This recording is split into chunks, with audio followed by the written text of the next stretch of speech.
Hello, my name is Dan Johnson and welcome back to my channel. Today I'm going to be talking about Genesis of the Cybermen, the Peter Davison Fifth Doctor story that was supposed to be part of season 19, but it never came to be. Kit Pedler, the co-creator of the Cybermen, created a script entitled Genesis of the Cybermen, in which that story was later replaced with Earthshock. As you can see, this story is called Genesis of the Cybermen, and it has very similar traits to the Big Finish story Spare Parts, which also acts as a Genesis story. They probably took influence from this original treatment in order to make the Spare Parts audio. In this story, the season 19 Tardis team go to Mondas, where a prince is currently playing dress up and performing at the theatre rather than looking after his dying father, while his brother tries to extend his father's life using technology.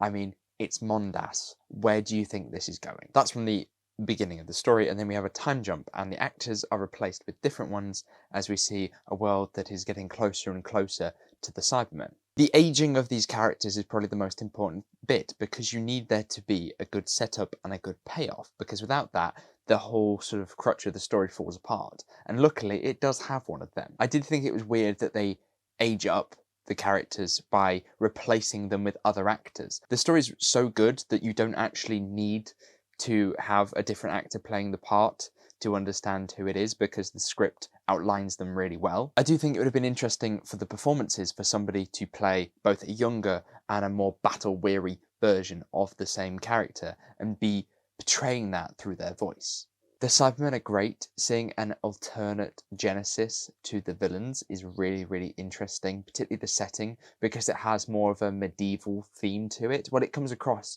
as a medieval theme because of the talk of kings and queens. Cybermen are pretty frightening as well. It's quite interesting that most Cybermen stories nowadays go down the body horror route and start talking about the conversions and stuff like that.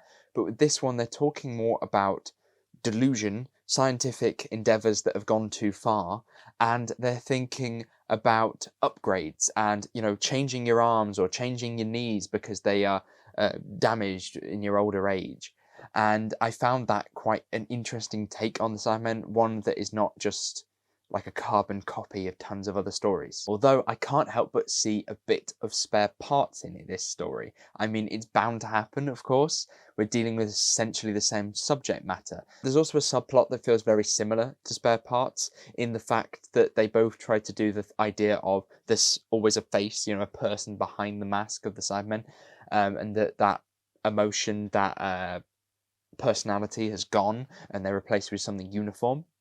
Although I don't think that this can actually do it to the heights that Spare Parts did. I don't think it's really intending to, but having something like that makes it feel like a slightly more poor imitation of a different story. The season 19 Tardis team is absolutely incredible. I forget how good they are together. The behind the scenes talked about them having a chemistry, a shorthand for working together, and it's quite hard to describe how it works or why it works, but it just does. Janet Fielding has some brilliant lines of dialogue. Peter Davison plays a sort of straight man for most of it and has a beautiful moments where he kind of bounces off other characters and allows jokes to play out, which I was not expecting but definitely appreciated. Nyssa is incredible. It has quite an interesting take on the Cybermen and on what is happening in terms of a medical field.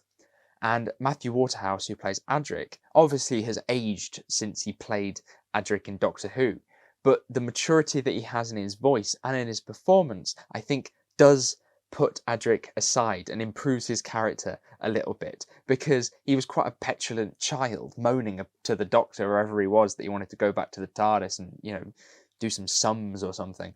And with this, that wisdom and that intelligence comes through a lot better. When you have a TARDIS team of 3 companions, a lot of writers and a lot of people in the production said that it was quite hard to work out what to do with all of them, and this script balances it really well, and each one gets a moment to shine. They each get moments of comedy. They really feel like a personality in the TARDIS, and that's great. And finally, am I satisfied by this release? And yeah, I definitely am. It's a classic comfort episode. It's a great Cyberman story, and that's saying something because Spare Parts exist. Obviously, it's not on that level, but the characters are really well defined. The interactions between all of our companions, TARDIS team, and everyone else is excellent. There's something about this production that feels comforting and feels like you're in good hands. So thank you very much for watching. Hopefully you did enjoy this video. If you did, make sure to give a like, subscribe if you're new. I'm heading towards 1,000 subscribers, hopefully this year, and we're doing really, really well so far. So hopefully I can keep this momentum up. Of course, we have the new series of Doctor Who starting next month, which I'm going to be covering episode by episode, although it might be a little bit intermittent. But I also have a couple of big Finish releases that come out that I will also be talking about. I can't remember what's next. I think it might be the Paternoster Gang. Until next time, thank you very much for watching, and I shall see you soon. Goodbye.